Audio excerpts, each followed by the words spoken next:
सती कथा में कही थी कि नवरात्रे एकम से प्रारंभ नहीं होते, अमावस्या की रात्रि से प्रारंभ हो जाते, इसलिए उसको कहते हैं नवरात्रे। क्योंकि नवमी के दिन माता जी का विसर्जन हो जाता है, जवारों का विसर्जन हो जाता है, व्रत करने वाले कन्या पूजन भोजन भंडारा कराकर विराम दे देते हैं। तो नवमी की रात्रि उसमें नहीं जुड़ा पाती, उसमें रात्रि अगर जुड़ती है तो ये अमावस्या की रात्रि से जुड़ना प्रारंभ होता है, तब जाकर वो नवरात्रि पूर्ण हो पाती है। पितृलोक में पितृ जैसे निवास होकर भी इंतजार करते हैं। 4 नवरात्र हैं तो 4 ही श्राद्ध हैं। आज मौनी अमावस्या है, श्राद्ध का विराम हो जाता है और कथा अर्थात नवरात्र प्रारंभ हो जाते हैं दूसरे दिन। तो यहाँ शास्त्र कह रहा है जैसे हमें प्रतीक्षा रहती है कोई अच्छे कार्य की, कि घर में कोई शुभ कार्य हो, घर में कोई अच्छा आयोजन हो तो अपने को आनंद होगा, प्रसन्नता होगी। उसी तरह हमारे जो पूर्वज चले गए, जो पूर्वज चाहे वो अधोगति में गए हों, चाहे वो देवगति में गए हों, चाहे वो पितृलोक में निवास कर रहे हों, तो जितने भी पितृलोक में निवास करने वाले पूर्वज होते हैं वो भी ये विचार करते हैं कि हमारे घर के वंश द्वारा, हमारे वंशजों द्वारा कोई ऐसा सत्कर्म हो जिससे हमारे जीवन की वितृप्ति हो और हमें आनंद की अनुभूति हो। और ध्यान दीजिएगा महाराज, आपको चैत्री नवरात्र का स्मरण होगा, आपको शरदीय नवरात्र का स्मरण होगा, पर जो आषाढ़ में और माघ में जो नवरात्रे पढ़ते हैं इसका एक आनंद ही दूसरा रहता है।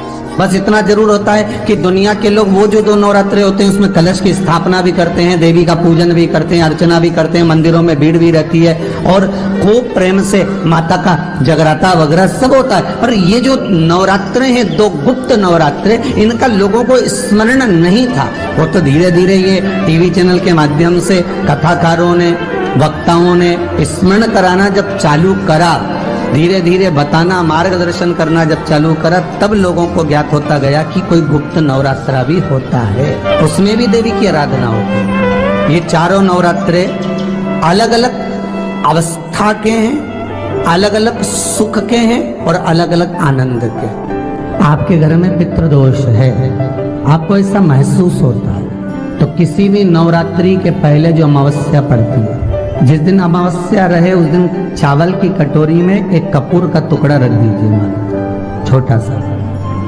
और कपूर का टुकड़ा रखकर उस कपूर को दरवाजे के बाहर कटोरी में ही, चावल रखी हुई कटोरी में ही उसको पितरों का स्मरण कर कर जला दीजिए। और जलाने के बाद उस चावल को कहीं भी किसी भी वृक्ष की छांव में पक्षियों के लिए डाल दीजिए। शिव महापुराण की कथा कहती है, अगर मान लो पितृ आपको कष्ट दे रहे हैं, पितृ आपको तकलीफ दे रहे हैं, कोई काम नहीं होने दे रहे हैं, या कहीं आपको ऐसा लगता है कि पितरों का दोष है, तो वो पितृ दोष देवी, अब ये जो आप करेंगे ये कब कर रहे हैं? अमावस्या के दिन आप उसको रख रहे हैं, अमावस्या के दिन उसको रखकर रात भर आपने रखा कपूर के साथ में, सुबह एकम पड़ गई, नवरात्रि लग गई, उसी दिन उसको जलाकर आपने पटक दिया। अर्थात उससे देवी और पितृ इन दोनों का आशीर्वाद जो प्राप्त होता है, तो घर में से पितृदोष समाप्त होकर लक्ष्मी की वृद्धि प्रारंभ हो जाती है, कार्य में सिद्धता आ जाती है। और नवरात्रि में भी देवी की आराधना का एक स्मरण का सुख है महाराज। ज्योत का विधान है, नवरात्रि में देवी की ज्योत लगती है, अखंड ज्योति लगती है, जवारे बुआए जाते हैं, कलश लगता है, ज्योत का भी विधान है। जिसके यहाँ दिया अखंड जलाया जाता है, अगर वो दिए की लो, दिए की बाती अगर दक्षिण दिशा की होती है तो उसके घर में साल भर में एक घात जरूर होती है। जो दिया अखंड जलता है उसकी बाती का मुख दक्षिण का नहीं होना चाहिए। अगर आपने देवी भागवत का स्मरण करा हो, देवी भागवत को अगर सुना हो, तो देवी भागवत में स्पष्ट किया गया कि पूर्व की ओर मुख करा हुआ दिया, अर्थात पूर्व की ओर ज्योत जो जलाई जाती है वो संपदा की वृद्धि करती है। पश्चिम की ओर मुख कर कर जो ज्योत लगाई जाती है महाराज, वो वैभव को देती है। और उत्तर की ओर जो मुख कर कर ज्योत जलाई जाती है, उत्तर की ओर जो ज्योत का मुख रहता है वो आयु की वृद्धि करती है, घर में अकाल मौत को रोकती है। दक्षिण की ओर जोत ना लगाएं, अगर आपको लगाना है पूरब की लगाएं, पश्चिम की लगाएं या उत्तर की लगाएं।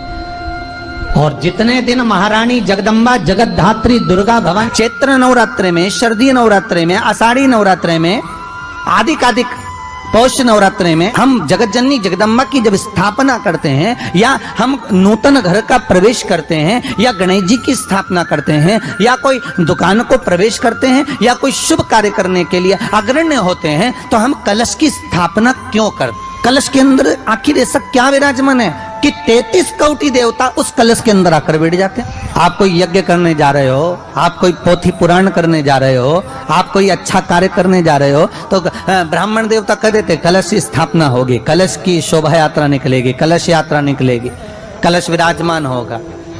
उस कुंभ की उस घड़े की महत्वता कहां से प्रकट हो गई? शिव महापुराण की कथा कहती है महाराज, भगवान ओघड़दानी शंकर स्वयं आद्य शक्ति जगदम्बा से कहते हैं कि जगदम्बा तू क्या चाहती है बोल। तो जगत जननी जगदम्बा कहती है कि जहां मैं हूं वहां शंकर है, ये आपने कह दिया, पर जहां शंकर है वहां पार्वती का होना जरूरी है। उसके लिए सिद्ध करने के लिए एक स्थान ऐसा बनाया जाए जहां पर शंकर विराजमान है और शंकर के साथ पार्वती विराजमान है। तो शिव जी ने कहा पार्वती उसके लिए मैं तुझे एक सुंदर कलश का निर्माण कर देता।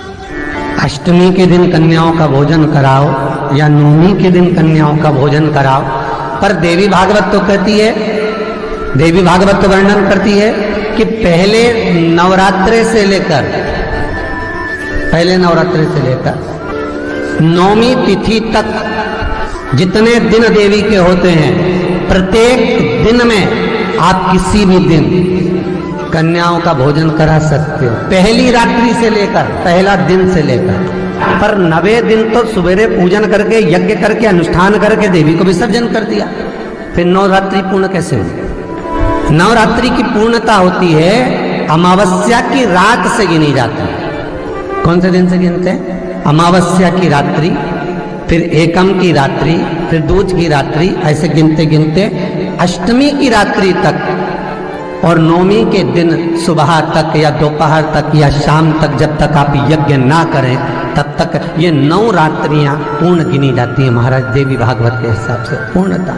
अब हमने कन्या भोजन का जो क्रम बनाया, अष्टमी के दिन करा देंगे, नवमी के दिन करा देंगे, इस तिथि को करा देंगे, पर भाव देखिए, शास्त्र कहता है भूखे को भोजन जब कराइए जब उसको भूख लगी हो, और ऐसों को कराइए जिसको जरूरत पड़ रही है।